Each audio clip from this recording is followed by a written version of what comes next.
I've spent the past few days transitioning from a 2019 Intel-based MacBook Pro 16 inches to one of the newly released M1 Pro versions of the same laptop. The difference between the two is staggering. Much has been made about the performance leap that the MacBook Pro has made since moving to Apple Silicon, but there's one, related, improvement that makes an enormous difference to day-to-day work on the M1 version: just how cool it is.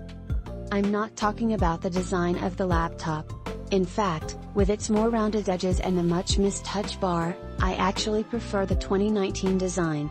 When I'm talking about how cool it is, I mean literally. This thing barely gets warm, even when it's being put under ridiculous load. I've put this into graphs, with the help of the brilliant iStat menus utility, to show you precisely what I mean. I've been using the new MacBook Pro for a few days now, and I've not heard the fans whirring once. On the 2019 MacBook Pro, which was powered by a 2.6 GHz Intel Core i7 processor and an AMD Radeon Pro 5500M graphics chip, fan activity was a near constant.